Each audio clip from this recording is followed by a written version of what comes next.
우리 일부 첫 번째 이제 시간에서 이제 사도행전의 새로운 사도행전 교회가 구약 이제 하나님이 우리와 함께 하시고 함께 하신 하나님을 어떻게 만나지? 라는 것. 그런 어떤 구약의 교회, 우리 백성과 하나님 백성을 떠나지 않고 함께 하시는 그 교회의 정체성이 구약 교회의 정체성이라면, 그러면 신약 교회의 정체성은 그 함께 하시는 하나님을 전하는, 또 증인이 되는 그런 믿음과 선교의 공동체라는 것을 여러분들 다시 한번 복습을 하시고요. 그다음 이제 넘어가시면 이제 그다음 넘어가도록 하겠습니다. 그래서 왜 오순절에 그 일이 일어났는가? 그리고 성령의 역사를 통해서 그들이 받을 은사가 왜 다른 언어여야 했는가? 아픈 자를 치유하는 역사도 받을 수도 있잖아요.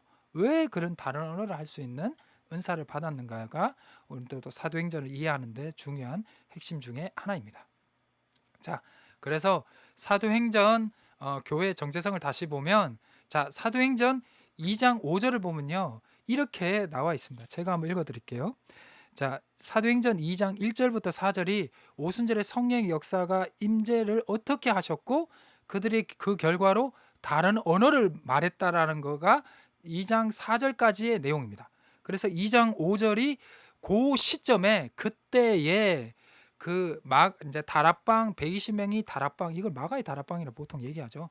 다락방에서 120명이 열심히 기도했더니 성령의 역사를 경험했는데, 그러면 그 바깥에 있었던 오순절 날에 바깥에 있었던 사람들은 누구냐? 그 예루살렘의 그 주변에 바깥에 있었던 사람은 누구냐라는 것을 가르쳐 주는 겁니다. 2장 5절이죠. 자, 2장 5절에 그때에, 그러니까 성령의 역사를 120명이 받았을 그때에 경건한 유대인들이 천하 각국으로부터 어디로 왔냐? 예루살렘에 와서 머물고 있었다는 거예요. 머물고. 예. 그래서 그 성령의 첫 열매, 즉 성령의 역사의 어떤 그 결과가 다른 언어, 방언을 하게 됐잖아요. 이 두 개가 연관이 돼 있는 겁니다. 두 개가 연관이 돼 있는 겁니다. 그래서 자, 2장 5절에 다 적어놨네요. 그때 경건한 유대인들이 천하 각국으로부터 와서 예루살렘에 머물었더니, 이게 중요하죠. 천하 각국, 세계로부터 오순절에 그 경건한 유대인들은 오순절이 되면 77절 맥주절이 되면 거기에 이제 예루살렘에 와서 그 절기를 지켜야 되거든요. 그 절기를 지켜서 세계 각국에 이제 유대인들이 온 거죠. 그 뭐 하나의 예를 들면 유대인들은 그 바벨론 포로기, 그다음 페르시아 시대, 그다음 이제 알렉산더 대왕을 얘기하는 헬라 시대, 그리고 지금의 현 예수님이 시대를 살고 있는 로마 시대라는 그 여러 주변의 제국들에 의해서 유대인들은 많이 세계로 흩어졌어요. 제국으로 흩어졌는데, 그 중에서도 경건한 유대인들이 예루살렘 오순절이 되거나 6월절, 7질 오순절, 초막절이 되면 그 먼 거리에서 와서 예루살렘에 있으면서 그 절기를 지켰다는 거예요. 그 절기를 지키기 위해 유대인들이 천하 각국에서 와서 예루살렘에 머물러 있었다는 상황을 설명해 주는 거예요. 상황을. 그 상황에서 이제 120명의 기도했던 다락방에서 기도했던 사람들이 성령의 강림을 경험을 하고 다른 언어를 하게 되는 성령의 은사를 받게 됐다라는 것입니다. 그래서 나오죠. 2장 4절에 그들이 다 성령의 충만함을 받아서 성령이 말하게 하심을 따라 다른 언어를 말하게 한다. 각국으로부터 다른 언어. 결국은 그거와 연관이 돼 있다는 거죠. 결국은 성령께서 그 각국에서 온 다른 나라 말을 하는 유대인들에게 뭔가를 전해주고 싶어서 그 이제 어떤 대리자, 말씀의 대리자의 역할을 120명의 사람들에게 맡긴 거예요. 근데 그 사람들이 그들의 말을 할 수가 없으니까 그들의 말을 할 수 있도록 다른 언어를 준 거죠. 그 말은 무엇일까요? 성령님이 말하고 싶은 것은 바로 예수 그리스도가 우리의 구원자라는 그 복음의 메시지를 전하게 하기 위해서 다른 언어의 은사를 주셨다라는 것입니다.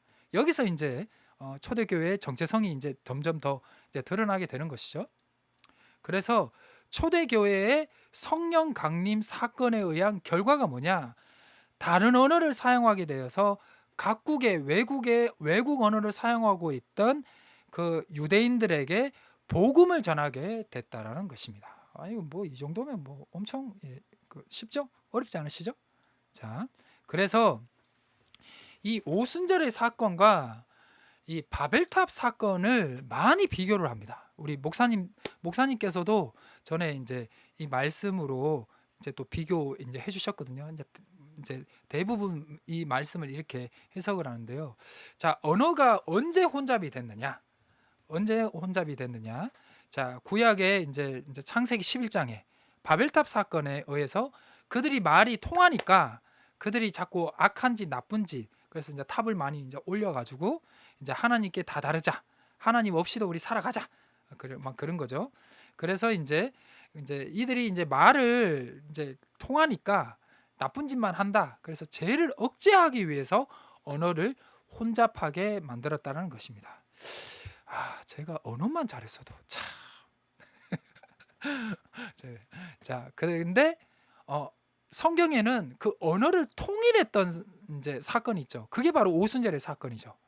예. 근데 그 언어의 통일은 뭐냐? 하나님의 복음을 전해서 더 이상 죄악 속에 살지 않게 하기 위해서 세상의 악으로부터 고통받는 사람들에게 하나님이 이 세상을 통치하고 계신다. 하나님의 나라의 그 통치함을 그 복음을 전하게 하기 위해서 그 언어를 통일했던 사건이 바로 오순절의 성령 강림 사건을 통해서 그 120명에게 다른 언어를 말하게 해서 언어를 모르는 사람들에게 하나님의 복음을 전하게 하는 언어 통일의 역사가 일어났다라는 것입니다. 자, 그래서 사도행전 2장의 오순절의 성림 강림의 사건은 바로 사도행전 1장에 있는 1장 8절에 있는 그 할 수 있는 능력을 허락했죠. 성령님이 허락할 테니까 내 증인이 되라 했는 것처럼 그러면 그것이 무엇이냐? 바로 1장 8절의 그 말씀을 성령 하나님께서 하나하나 이루어 가신다는 것을 보여주고 있는 것입니다. 즉, 온 세상에 무엇을 전해라?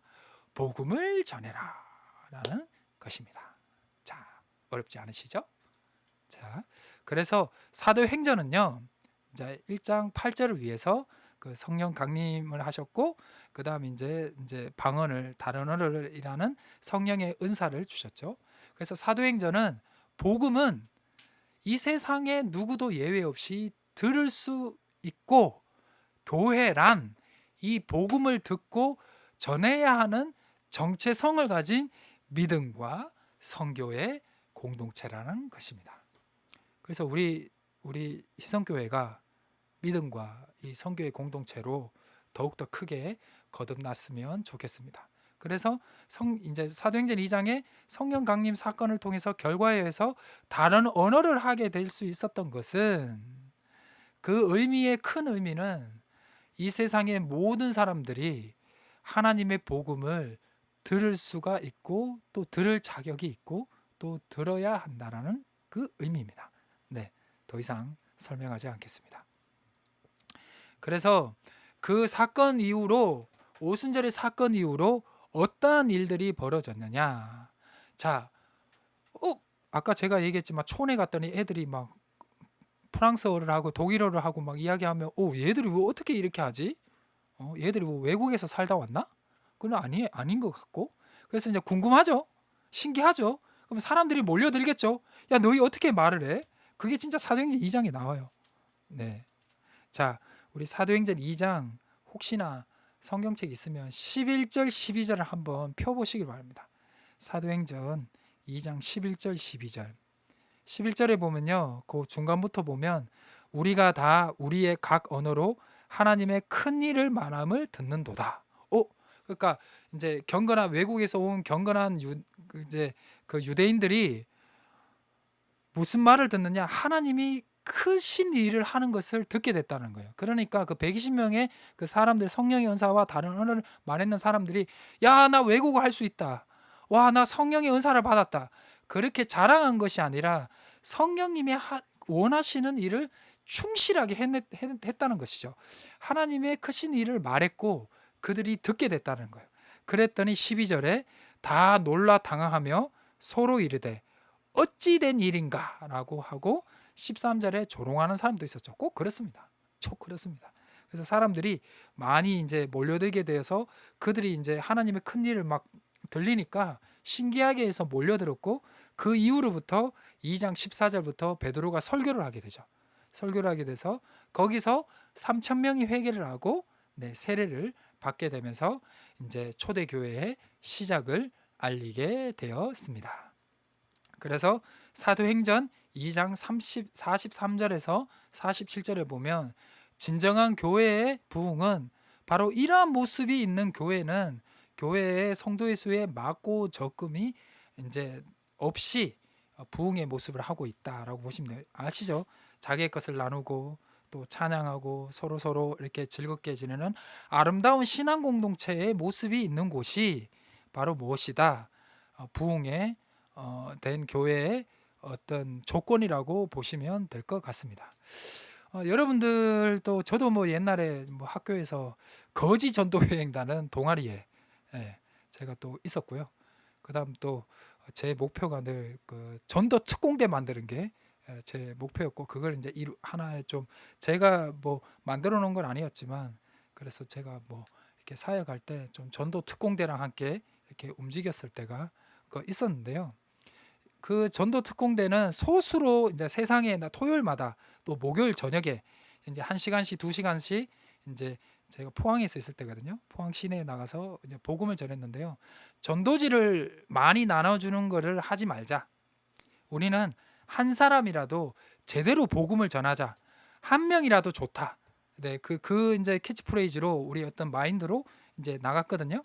나가서 복음을 전할 때 가장 뭐랄까 그 복음을 전할 수 있는 어떤 용기가 어디서 나오냐면요. 당연히 이 복음이 복음 말씀과 예수 그리스도의 능력이 있다라는 것을 의심하지는 않습니다. 그런데 전도를 하는 자가 전도를 할 때 뭐랄까 이렇게 힘을 얻고 내가 진짜 전도를 당당하게 할 수 있는 조건이 있습니다. 그 조건이 뭐냐면요.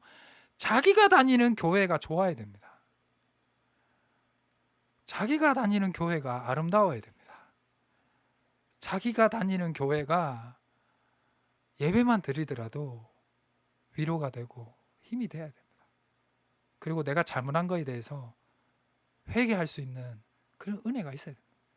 그런 교회가 있는 사람들은 전도하기를 주저하지 않습니다.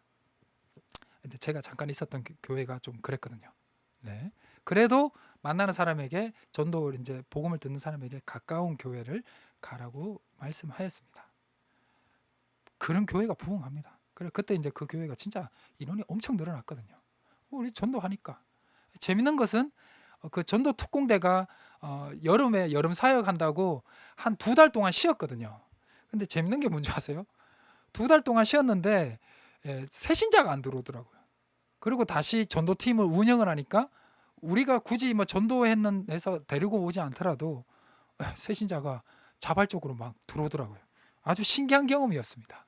신기한 뭐 딱딱딱 그렇지는 않지만 진짜 통계적으로 그런 경우가 많았습니다.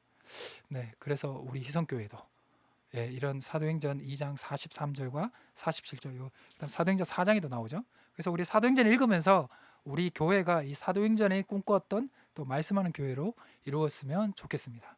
그리고 이제 좋은 일도 기쁜 일도 있었지만 교회가 이제 형성이 됐잖아요. 있었지만 그럼 이제 아시죠? 사울 그 경건한 유대인들 그 어떤 급진적인 유대인들 통해서 이제 예루살렘에 박해를 받게 되고 교회가 박해를 받게 되고 거기서 죽은 자가 스데반 집사님이시잖아요.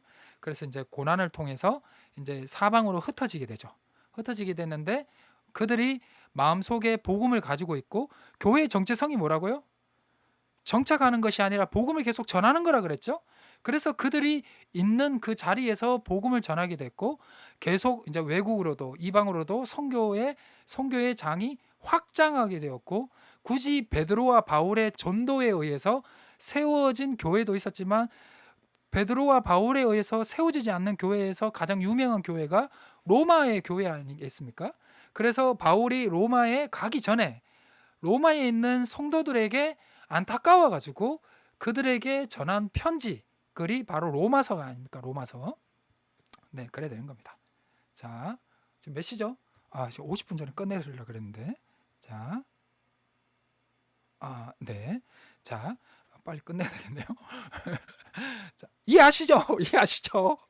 이해하시면 좀, 네, 이해된다고 좀 댓글도 달아주시고, 이거 뭐 누구한테 하는 건지. 자, 그래서 사도행전 6장 7장에 스데반 집사님으로 해서 순교를 했고요.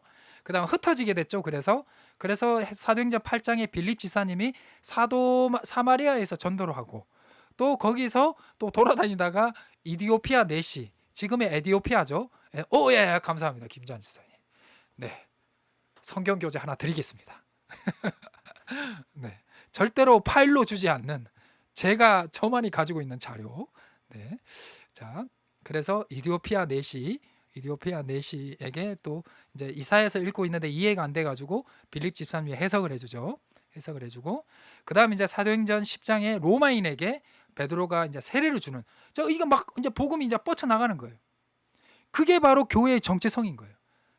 그걸 한마디로 얘기하면 오순절의 성령의 역사의 결과가 다른 언어의 은사를 받았다는 것이죠. 그렇게 가는 겁니다. 얼마나 쉬워. 죄송합니다. 이거 뭐 내 자랑하는 것 같아서. 그렇게 가면 되는 겁니다. 자, 그래서 9장에 박해자 사울 도차도 회심을 하게 되죠. 회심을 하게 되고, 이제 우리 다메섹에 도착을 하지 않죠. 다메섹 도상. 다메섹에 가는 길에서 빛이신 부활하신 예수님을 보게 되면서 눈 멀고 뭐 이렇게 되죠. 그래서 이제 누구십니까? 그랬더니 너를 박해하는 예수라 그랬죠. 그래서 그래 되죠. 이제 식음을 전파하다가 아나니아를 통해서 이제 또 이제 기도를 받고 눈에 이제 비늘이 벗겨지면서 이제 사울의 삶을 살아가죠. 사울은 이제 그 지파가 이제 베냐민 지파니까 그 이제 빌립보서 3장에 나오죠. 이제 베냐민 지파니까 베냐민 지파의 최고의 영웅이 사울 왕이거든요.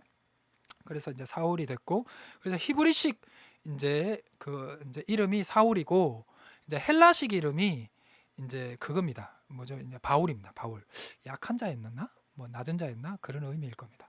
바울은 이제 길리기아라는, 우리로 얘기하면 경기도에 있는 한 도, 뭐 파주가 한 동네입니까? 그거 잘 모르겠는데 남양주, 하여튼 경기도에 있는 한 동네인 것처럼 길리기아라는 한 동네에 있는 다소라는 동네, 거기 출신이기 때문에 사울은 이방인 출신입니다. 헬라파 사람입니다. 헬라파 유대인입니다.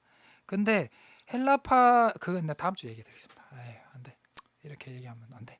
자, 그다음 사도행전 13장에 바울과 이제 바나바와 사울이 이제 선교 파송이 되면서 사울이 자연스럽게 이름이 바울로 바뀌게 되죠. 이방인에게 조금 전다니까. 그래서 사도행전 13장에 이고니온에서 이제 이 복음이 이방인들에게 이제 전해지게 되죠. 자, 13장. 자, 13장에 13장 맞죠? 따다다다다 따다다다다 따다다다다 따다다다다.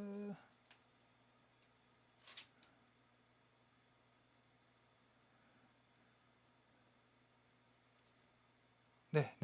넘어가 갑자기 생각합니다. 이고니온 맞는 것 같습니다. 이고니온에서 복음을 전하게 되죠. 자, 그리고 이제 사도행전 28장에 새방에서도 복음을 전하게 됩니다. 자, 저번 주 얘기했는데 갑자기 어느 지역이 생각이 안 납니다. 자, 비시디아 안디옥, 죄송합니다. 이고니온이 아니고 비시디아 안디옥에서 이제 복음을 전하다가 거기서 이제 유대인들이 거부를 하니까 나는 이방인에게 복음을 전하겠다라고 이제 내용이 이제 13장에 나오게 되면서 이제 이방인들에게도 이제 더 많이 복음을 전하게 되는 기회가 생기게 됩니다. 그리고 사도행전 28장에 이제 바울이 로마에 끌려가게 돼서 새방에 있을 때도 계속 복음을 전하게 되는. 그래서 그 사도행전 2장에 그 오순절의 성령의 사건 이후로 사도행전은 계속해서 복음이 전해야 되고, 감옥에서도 복음을 전하고, 바울이 배 위에서도 복음을 전하고, 복음을 보고 그거 저기 막 쫓겨나도 복음을 전하고, 흩어져도 복음을 전하고. 네, 이게 교회의 정체성이라고 보시면 되겠습니다. 자, 그래서 복음은 멈추지 않습니다. 여기서 마무리합니다. 자, 누가복음 1장에 보면요. 성전 장소가 성전에서 시작을 합니다. 성전에서 이제 사가랴 제사장이 그 이제 메시지를 받게 되죠. 아들을 낳을 것이다. 그게 이제 요한이라고 이름을 지게 되죠. 그래서 성전에서 이제 시작이 되거든요. 그러니까 그 요한은 예수님을 예배하는 자죠. 예수님을 이제 구원자를 예배하는 자였고, 그리고 이제 사도행전 24장의 마지막 절을 보면 예수님이 부활 승천한 다음에 그 이제 거기에 있던 사람들이 돌아와 가지고 이제 예루살렘으로 돌아오죠. 자, 어디로 돌아옵니까? 자, 예, 이제 성전에서 하나님을 찬송을 합니다. 그래서 누가복음에는 성전에서 시작해서 성전으로 마치거든요. 성전 마치는데 누가복음의 시작은요. 1장의 다락방에서 시작해서 우리 요한복음 참 사도행전 28장 마지막에 보면 새방으로 끝이 납니다. 새방으로. 그것이 무엇이냐? 복음은 성전에서 있는 것뿐만 아니라 삶의 자리에서도 계속해서 멈추지 않는다. 꼭 성전에서만 하나님의 말씀을 듣는 것이 아니라 여러분들의 가정과 삶의 자리와 그 모든 곳에서도 복음은 멈추지 않고 계속해서 전해지는 그 힘과 정체성을 가진 것이 바로 복음이라는 것을 가르쳐 주는 것이 바로 사도행전이 우리에게 전해주는 말씀이라는 것입니다. 아멘. 네, 그래서 마무리할게요. 저번 주 얘기했는 것처럼 요 위에 흑해죠. 요 위에 흑해, 그다음 터키, 그다음 밑에 이스라엘, 그 사해 조금 보이죠. 옆에 사해 쪽이 요르단. 사해 밑에 쪽 보면 이제 우리 유명한 페트라 있죠. 그리고 왼쪽 이스라엘 밑으로 가면 이집트가 있고, 그다음 이제 땅의 중앙에 있다 해서 이제 지중해. 그 위에 그리스, 왼쪽에 장화 모양, 신발 모양 같은 장화 같이 이제 부츠같이 생긴 이탈리아 이렇게 있죠. 그래서 이제 온 유대와 예루살렘과 온 유대, 그다음 사마리아와 땅끝. 네. 그래서 이 말씀 오직 성령이 너희에게 임하시면 너희가 권능을 받고 예루살렘과 온 유대와 사마리아와 땅끝까지 이르러 내 증인이 되리라 하시는 말씀, 이것이 이루어지는 것이 처음부터 끝까지 이루어지는 것이 사도행전, 그리고 사도행전이 말하고 있는 교회의 정체성이라고 보시면 되겠습니다. 수고하셨습니다. 오늘은 여기서 마치도록 하겠습니다. 네, 혹시 질문 있으세요? 질문? 네, 우리 원래는 오늘 바울의 생애를 하려고 했는데요. 제가 옛날 학교에서 이제 공부했던 책이 있습니다. 요 책이 있는데 이 책을 한 권을 전에 뭐 여러 번 봤지만 이 책의 한 권에 있는 것을 기준으로 쫙 빼가지고 다음 주에 바울 뽀개기 있습니다. 바울 뽀개기. 다음 주는 바울 뽀개기로 바울을 완벽하게 이제 배우는 그런 시간을 가지면서 그 다음에 이제 사도행전을 이제 3장씩이라면 4장씩 주제별로 딱딱딱 해서 여러분들이 사도행전을 스스로 통독할 수 있도록 그렇게 딱딱딱 해서 마무리할 수 있도록 도와드리도록 하겠습니다. 네, 오늘 강의는 여기서 마치도록 하겠습니다. 감사합니다. 제가 기도하고 마칠게요.